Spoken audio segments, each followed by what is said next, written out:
Hi, I'm Dylan. Something came in the mail today and I'd like to share it with you. First and foremost, I did get a Rogue extra card from Titan Effect RPG. Shout out to Night Errant Games, thought that was funny. But what I had to share with you was my deck of 5eFacts is now good to go for purchasing hard copies. And what this is, if you don't know, is a deck of ready to hire mercenaries, kind of like abbreviated characters, because I didn't want to fit a whole character sheet on this, so I tried to abbreviate it as best I could without losing any clarity or definition. So what I did was, there's a star rating in the corner there. You can see what level, I call it the star rating. So for 1 star, that's a level 1 NPC. For 2 stars, that's a level 3 NPC, and for 3 stars, that's a level 6 NPC. So the stat growth is reflected in what level they are, and it's mostly accurate. I didn't take a lot of liberties with the character growth, but I did try to abbreviate everything so it could all fit on a poker card. And the Tarot size cards will be coming soon. So what I've got here is, this is Rugo. He's a half-elf bard. And you can see the bard insignia under the star rating there in the corner, as opposed to Bast, who is a bugbear druid. You can see the insignia is now like a druid-y kind of thing, so he's a druid. So what you can do is you can hire these mercenaries at different levels, and your DM can introduce them at different times of the story. They can level up as they travel with you. It's really kind of open-ended. But I did want to make sure that they were easy to use, which is why a lot of them have move lists, like Badu here, who is an orc barbarian. You can see at the bottom he has Smash, which is just like a regular hit, Aggressive and Savage Demise, which are orc racial traits.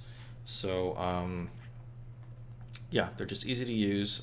There's a bit of flexibility as they have different levels of skill.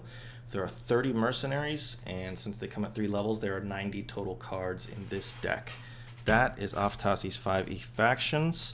I hope you will enjoy it. Hard copies available. But there's one other announcement I wanted to share with you, and that's that I also got Afatasi's 5eDecks in the mail. Now, I ran a Kickstarter not too long ago that had reference cards for all the simple and martial weapons, all the armors, and all the adventuring gear in the player's handbook under the open gaming license. So instead of having to wait on Kickstarter, that is now available for purchase. So there's 120 cards in each of these, and yeah, I mean, in the weapons, they have everything. There's like multiples of each that have different art. So there's 3 battle axes and they all have different art, which is pretty cool.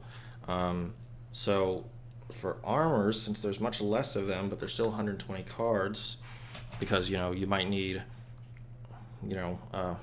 hide armor for some of your PCs and some of your NPCs. So I included 8 of each armor, and these don't vary in art just because there were so many, but there it is, armors here. So it shows you in no uncertain terms the AC there. Come on, I'll just put up another picture. Yeah, the AC, the gold value, the weight, any equipment properties, and I try to use the same visual language on 5eFacts as I did with these, as far as the equipment property icons go, the positioning, the layout. So once you start seeing these cards often, then you kind of understand how the layout works and stuff. And even if you don't, I've made it as intuitive as I possibly could, so you don't need to really know how things work. Now here is the adventuring gear. So potions, backpacks, ropes, shovels, bells, candles, all sorts of just extraneous stuff that is in the player's handbook that you now have a card for. Yeah, just let me know what you think. It's taken a while to get these out, but they're out, so I hope you enjoy. Cheers.